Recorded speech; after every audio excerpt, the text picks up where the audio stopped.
शालीमार मुंबई का एक बड़ा होटल था। उस होटल के रूम नंबर 1005 में एक आदमी आराम से अपनी कुर्सी पर बैठा था। अचानक उसके कमरे की डोर बेल बजती है। वो देखने के लिए जाता है और थोड़ी ही देर बाद उस आदमी की चीख सुनाई देती है। वो आदमी खून से लथपथ अपने कमरे के बालकनी में आ गिरता है। ये देख बाजू के रूम नंबर 1004 की बालकनी में खड़ी औरत जोर से चिल्लाती है और होटल के मैनेजर को बताती है। ये तो किसी की लाश है। सर को बताना होगा, नहीं तो बहुत बड़ी प्रॉब्लम हो जाएगी। Hello, inspector Roma here. Hello ma'am, मैं शालीमार होटल का मैनेजर गुप्ता बोल रहा हूँ। हमारे होटल में एक लाश मिली है।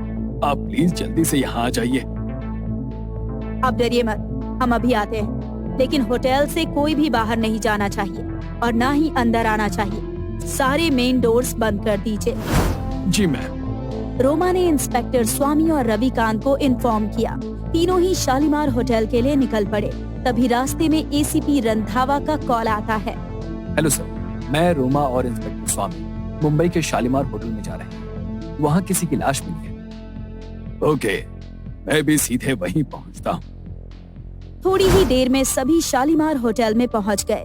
उन्होंने देखा कि आदमी की लाश उसी कमरे की बालकनी में पड़ी है। इंस्पेक्टर रोमा और रविकांत ने लाश को देखा तो लाश की गर्दन पर किसी ने गोली मारी थी। उसकी जेब में उसकी आईडी मिली। मृत आदमी का नाम विजय था। तभी वहाँ एसीपी रंधावा आ गए। सर, इसके गर्दन पर गोली मारी गई है। सबसे पहले लाश को किसने देखा? मैंने देखा सर, लेकिन मुझे दूसरे कमरे में ठहरी एक महिला ने बताया। उन्हें यहाँ बुलाइए। मैनेजर उस औरत को लेकर आता है। आपने क्या देखा? क्या विजय के साथ कोई और भी था? नहीं, उसके साथ कोई और नहीं था। इंस्पेक्टर रविकांत ने इंस्पेक्टर शैला और अजय को इन्फॉर्म किया और उन्हें शालीमार होटल आने के लिए कहा।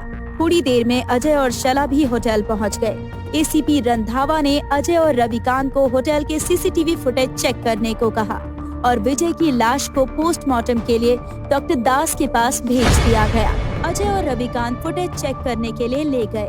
फुटेज में उन्होंने देखा कि एक वेटर हाथ में ट्रे लेकर विजय के कमरे के पास गया। उसने डोर बेल बजाई और विजय ने डोर खोला और फिर से बंद कर दिया। अजय ने एसीपी रंधावा को बताया कि वेटर के हाथ में कोई गन नहीं थी। एसीपी रंधावा ने मैनेजर को वेटर को बुलाने के लिए कहा। वेटर के आने के बाद, बताओ क्या हुआ था? तुम ही गए थे ना विजय के कमरे में? क्या हुआ था वहाँ? मैं कुछ नहीं जानता सर। उन्होंने सैंडविच ऑर्डर किया था, लेकिन जब मैं वहाँ सैंडविच लेकर गया तो उन्होंने मना कर दिया, इसलिए मैं वापस आ गया। मना क्यों किया? उन्होंने कहा कि सैंडविच उन्होंने ऑर्डर नहीं किया, वो गलती से ऑर्डर नंबर गलत हो गया था। शायद 1006 की जगह 1005 लिख दिया गया था। क्या वहाँ तुमने किसी और को देखा? मैम, जब मैं वहाँ गया तो बालकनी के पर्दे बंद थे, इसलिए मैं कुछ देख नहीं पाया। सर, ये कह रहा है कि पर्दे बंद थे, लेकिन जब हम वहाँ पहुँचे तो पर्दे तो खुले थे। एसीपी रंधावा ने बालकनी के पर्दे चेक किए। रविकांत, गोली बाहर से चली है और वो भी पर्दे को चीरते हुए। ये देखो, पर्दे के रेशे अंदर की तरफ हुए हैं। सर, ऐसा भी तो हो सकता है ना कि गोली होटल के सामने जो हाईवे है वहाँ से चलाई गई हो। एसीपी ने स्वामी, रविकांत को और अजय को नीचे जाने के लिए कहा। तीनों हाईवे पर चले गए। सर, अगर गोली हाईवे से चली है तो किसी ने देखा कैसे नहीं? इतने सारे लोग हैं वहाँ, किसी ने तो देखा ही होगा। वही तो पता लगाना है अजय। रविकांत सर, ये देखिए, ये गोली के शेल यहाँ मिली है, यानी मर्डर यहीं से किया गया है। और विजय की बालकनी की दूरी हाईवे से तकरीबन 500 फीट की दूरी पर है। और साथ ही स्वामी के पैरों के जूते के निशान भी दिखे। अजय ने पैरों के निशान का प्लास्टर कास्ट निकाला। इतनी दूरी से तो शार्प शूटर ही गोली चला सकता है। रविकांत ने होटल के सभी स्टाफ को एक लाइन में खड़ा किया। सर, हमें यहाँ क्यों लाया गया है सर? क्योंकि खूनी तुम में से ही कोई है, लेकिन अब वो ज्यादा देर छुप नहीं पाएगा। हमें खूनी के चप्पल के निशान मिले हैं और वो निशान जिसके भी चप्पल से मैच होंगे वही खूनी होगा। ऐसा कहकर अजय सभी के चप्पल चेक करने लगता है। एक स्टाफ जिसका नाम सुशांत है, उसके चप्पल के निशान सेम प्लास्टिक कास्ट के जैसे थे। तभी सुशांत वहां से भागने की कोशिश करने लगा। इंस्पेक्टर रविकांत, अजय और स्वामी सुशांत के पीछे पीछे भागने लगे। वो जैसे तैसे खुद को बचाते हुए भाग गया। भागते भागते होटल के टेरेस पर पहुंच गया और वहां से कूदकर मर गया। अब खूनी को कैसे पकड़ेंगे सर? ये तो मर गया। सब इंस्पेक्टर अजय गोली की शल लेकर डॉक्टर दास के लैब में गए और गोली की शल डॉक्टर दास को दे दी। अगले दिन डॉक्टर दास ने इंस्पेक्टर को लैब में बुलाया। एसीपी रंधावा और रविकांत लैब में पहुंच गए। बॉस, ये देखो, ये गोली इसी शेल से निकली है और ये गोली किसी बंदूक से नहीं बल्कि राइफल से चलाई गई है। यानी हमारा शक सही है, ये खून किसी शार्प शूटर का ही काम है, विजय को मारने के लिए। रविकांत ने 1006 में जो कस्टमर थे उन्हें रिसेप्शन पर लाने के लिए कहा। 1006 में एक फॉरेन की वुमेन थी जिसका नाम मैरी था। Hello miss Mary. Hello. Mary, did you order sandwich?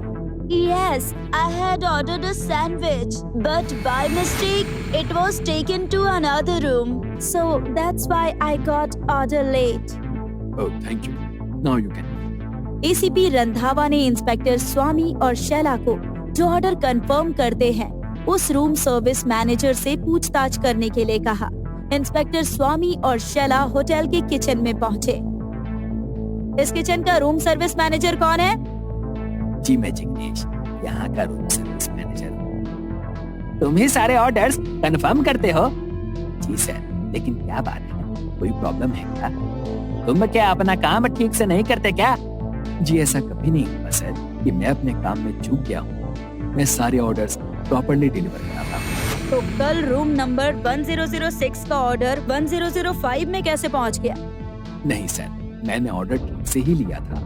Order के लिए 1006 से ही कॉल आया था, लेकिन पार्सल 1005 में देने के लिए कहा गया था। जिग्नेश ने अपने सारे ऑर्डर इंस्पेक्टर स्वामी और शैला को दिखाए। उसमें साफ लिखा था कि ऑर्डर रूम नंबर 1006 से ही आया था, लेकिन 1005 में देने के लिए कहा गया था। सर, ऑर्डर 1006 से गया था, 1005 में देने के लिए कहा गया था। ओह, तो ये बात है। एक काम करो शैला और रोमा, तुम दोनों जाओ और मिस मैरी को यहाँ। रोमा और शैला दोनों ही मैरी के कमरे में गए। मैरी वहां से भागने की फिराक में थी। रोमा और शैला जैसे ही मैरी के रूम में पहुंचे, मैरी ने उन पर हमला किया। उन तीनों में हाथापाई हुई। रोमा ने एक कपड़े से मैरी के हाथ बांध दिए और उसे नीचे लेकर आए। Welcome miss Mary, are you in hurry? Where are you going to run away? Why you arrested me? I didn't do anything. Just leave me. You don't know who I am. We all very well know that who are you. You are murderer. You killed Vijay. Tell me why you did this. Mary ने बताया कि विजय उसके पति का business partner था, लेकिन Mary के husband की मौत के बाद सारा बिजनेस विजय ने अपने हाथ में ले लिया और विजय इंडिया आ गया। लेकिन उसके बाद वो मुझे ब्लैकमेल करने लगा, इसीलिए मैंने उसे मार डाला। रविकांत ने पूछा कि विजय तुम्हें ब्लैकमेल क्यों कर रहा था, तो मैरी ने बताया कि उसके पति को भी उसी ने मारा था और ये बात विजय को पता चल गई थी, इसीलिए वो हमेशा मैरी से पैसे मांगता और नशे में, जुए में उड़ा देता। विजय को मारकर सारा बिजनेस उसे मिल जाता, इसीलिए वो इंडिया आई और सुशांत से मिलकर विजय को मारने की सुपारी दे दी। But why you killed your husband? Because I don't love my husband. I love another person. My boyfriend Johnny. You killed two persons. That punishment is confirmed for you.